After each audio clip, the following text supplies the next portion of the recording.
ये जो लोकसभा चुनाव है, गुजरात में ये आम आदमी पार्टी के लिए काफ़ी बड़ी बात है कि इधर 2 सीट में आम आदमी पार्टी के कैंडिडेट को फ़ील्ड किया गया है। आपका भरूच से सबसे मेन मुद्दा क्या है? जैसे कि देश में 28 विपक्षी दलों का गठबंधन हुआ है, इंडिया अलायंस में हमको भरूच लोकसभा लड़ने का अवसर हमको मिला है। तो हम पिछले कई दिनों से हम भरूच संसदीय क्षेत्र में घूम रहे हैं, लोगों को मिल रहे हैं।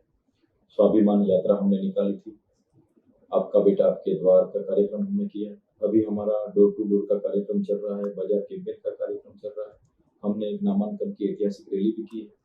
तो बहुत सारे लोग हमारे साथ जुड़े हैं, बहुत सारे लोग इंडिया अलायंस के रात दिन मेहनत कर रहे हैं।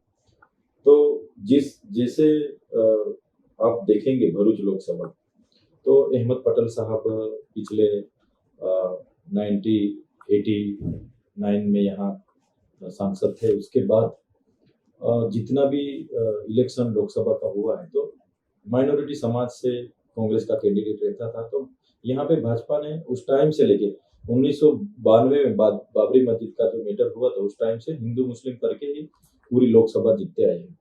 तो आप देखिए 6 टर्म से 30 साल से मनसुख दादा है, लेकिन खुद की सरकार थी गुजरात में, फिर भी मनसुख दादा यहाँ अच्छे टीचर नहीं रख सके, शालाएं में मकान नहीं है, युवाओं को रोजगार नहीं है, भ्रष्टाचार इतना बड़ा यहाँ फैला हुआ है। साथ ही साथ में जो जीएमडीसी, डीआईडीसी, नेशनल हाईवे, नहरें, रेलवे, हाई टेंशन लाइन में जितनी भी जमीनें किसानों के पास से ली गई है, उसका मुआवजा भी नहीं मिला है। तो इस बार लोग परेशान है, परिवर्तन चाह रहे हैं, तो इस बार हमको एक्सेप्ट कर रहे हैं। और हम, आप देखिए नर्मदा नदी का इतना भारी बाढ़ आया था, उस टाइम भी हम लोगों के बीच थे, लोगों की सेवा की थी। तो हमको पूरा यकीन है कि इस बार लोग हम हमारे पे भरोसा करेंगे, हमको चुनेंगे। तो आने वाले दिनों में हर विधानसभा क्षेत्र में हमारा कार्यालय होगा।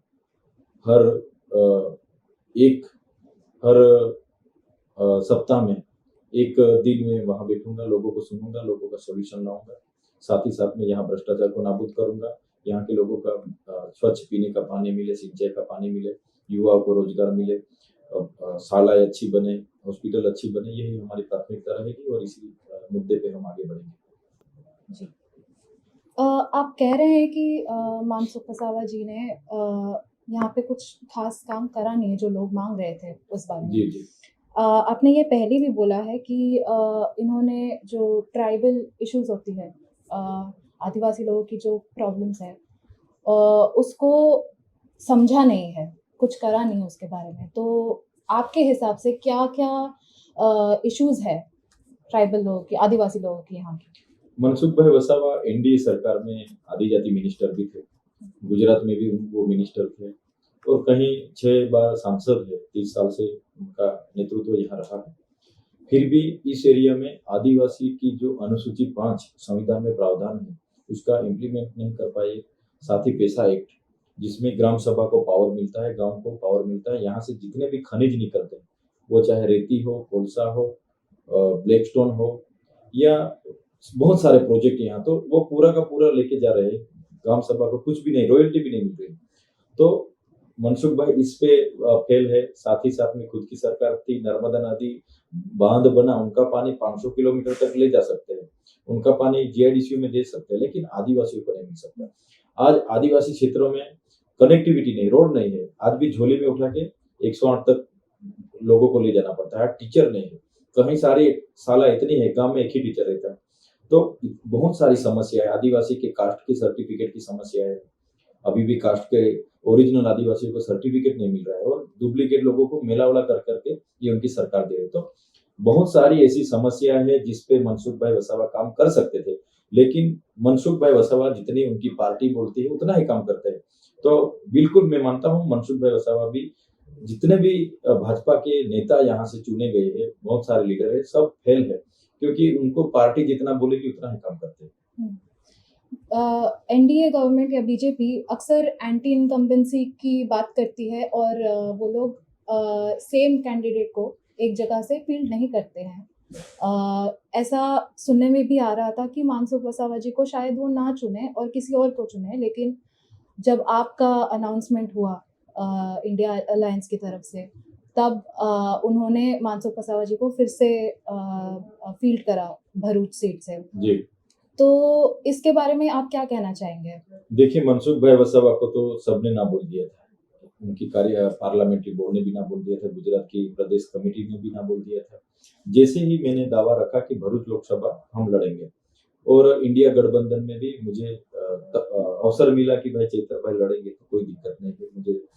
तो फिर मनसुख भाई को ही लाना पड़ा। ये भाजपा की मजबूरी है मनसुख भाई वसावा, क्योंकि भाजपा पे हमसे टक्कर दे ऐसा कोई नेता भी नहीं है और भाजपा यहाँ काम भी नहीं दिखा सकती कि हमने ये काम किया है लोगों के लिए। वो उसके माइनस पॉइंट है। तो तभी तो मनसुख भाई को ही रिपीट करना पड़ा है और आप देखिए मनसुख भाई भी बौखला गए हैं, उनकी भाजपा भी बौखला गई है। अभी तो कितने सारे लीडरों को हम हमारे सामने खड़े कर दिए।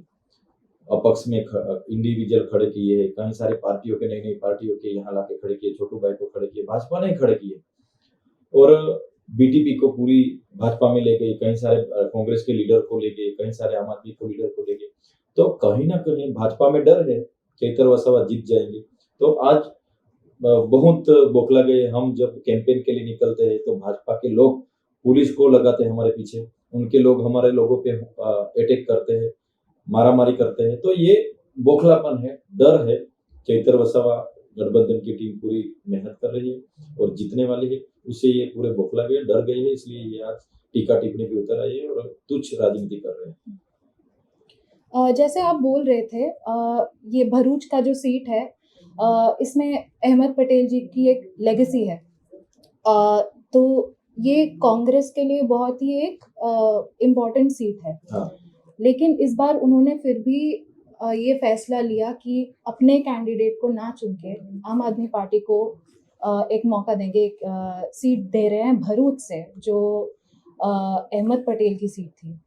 तो इस बारे में क्या कोई आपने रेजिस्टेंस कोई फेस करी थी अ, इंडिया गठबंधन के लोगों से, किसी से? देखिए जहाँ से मैं चुन के आया हूँ, मेरा क्षेत्र भी भरूच लोकसभा में क्षेत्र में पड़ता है। लोगों में अच्छी खासी लोग चाहना है, लोग हमको इतना प्रेम प्यार देते हैं, आशीर्वाद देते हैं। और भरूच सीट स्वर्गीय अहमद पटेल साहब यहाँ से लीडर थे, पूरा देश का नेतृत्व कर रहे थे। तो स्वाभाविक है कि उनके पुत्री मुमताज बेन यहाँ से दावा था उनका। लेकिन गठबंधन में इंडिया गठबंधन में आम आदमी पार्टी को ये सीट मिली, हमको यहाँ लड़ने का अवसर मिला।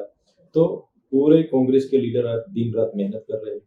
शक्ति सिंह गोहिल जी प्रदेश प्रमुख भी अभी थोड़े दिन पहले आए थे। पूरी भरूच टीम, बड़ौदा, नर्मदा पूरी कांग्रेस की टीम हमारे साथ रात-दिन मेहनत कर रही है। तो हम इतना ज़रूर कहेंगे कि एक चैतर वसावा या आम आदमी पार्टी नहीं, पर इंडिया गठबंधन की टीम बन के हम मेहनत करेंगे तो मुझे पूरा यकीन है, जो सपना अहमद पटेल जी ने देखा था, वो ही भरूच सीट हम जीत के उनको अर्पण करेंगे, अहमद पटेल जी को श्रद्धांजलि देंगे। 2015 में भरूच में राइट्स हुए थे, कुछ लोग मारे गए थे। हिंदू मुस्लिम का थोड़े दंगे हुए थे। ऐसा अभी उसके बाद से यहाँ पे ऐसा कुछ दिखने को मिलता है? कैसा माहौल है अभी? हाँ, अभी पिछले यही साल में पिछले साल में सेलम्बा में दंगा हुआ था। विश्व हिंदू परिषद, बजरंग दल और मुस्लिम समाज के बीच में। तो हम वहाँ भी खड़े थे। जो लोग ये दंगा करवा रहे थे, उनको भी हमने रोका था। पुलिस से पहले हम पहुँच गए थे। तो आप भरूच लोकसभा का इतिहास देखेंगे, तो जितनी भी लोकसभा की इलेक्शन हुए हैं, तो कांग्रेस में से माइनॉरिटी कैंडिडेट रहते थे और सामने मनसुख भाई वसावा रहते थे। तो सिर्फ और सिर्फ हिंदू मुस्लिम करके ही अभी तक चला है। लेकिन अब मुस्लिम समाज भी जाग गए, आदिवासी माइनॉरिटी, पटेल समाज, क्षत्रिय समाज सब जाग गए। अभी तो भाजपा की करनी और कथनी सबको पता चल गई। तो अभी मायने नहीं रखता ये दंगे वाली बात। अभी ये कितने भी भड़काएंगे, लेकिन कोई यहाँ उनको वोट देने वाला नहीं है। इस बार सब गठी इंडिया गठबंधन के साथ है और सब लोग क्षत्रिय भी हमारे साथ है। सब लोग आज बहुत मेहनत कर रहे हैं और हम इस बार जीतेंगे, ये पूरा यकीन के साथ कह सकते हैं। सर, मुझे ये बताइए कि गुजरात में हम यहाँ पे ज़्यादा कैंपेन का बहुत माहौल नहीं देख रहे हैं। कोई ऐसे फ्लैग्स की कोई रैली, इतना यहाँ पे कुछ दिखाई नहीं दे रहा है, ऐसा क्यों है? देखिए, अभी तो 22 तारीख को ही हमारा फॉर्म फाइनल हुआ है। 23 तारीख को हमको क्रमांक नंबर मिले हैं, अभी 2 दिन हुए हैं। तो अभी हमको गाड़ियों का परमिशन लेना पड़ता है कैंपेनिंग के लिए, पूरा खर्चा दिखाना पड़ता है, पूरा मैनेज करना पड़ता है। तो अभी से स्टार्ट होगा, 26-27 से पूरा कैंपेन ज़ोर-शोर से स्टार्ट होगा और मुझे लगता है इस बार एवरेज वोट भी बढ़ेंगे। पूरे गुजरात की मुझे आइडिया नहीं है, लेकिन भरूच में हमारे ट्राइबल लोग इस बार बहुत सारे एवरेज बड़ी तादाद पे वोटिंग करेंगे। माइनॉरिटी समाज भी इस बार घर से निकल के वोटिंग करेगी और सबको लग रहा है कि जैसे भय, भ्रम और भ्रष्टाचार की राजनीति चल रही है, उसके खिलाफ लोकतंत्र को बचाने के लिए सब अब घर से बाहर निकलेंगे और मतदान करेंगे और इंडिया गठबंधन को भी मतदान करेंगे, मुझे पूरा यकीन है।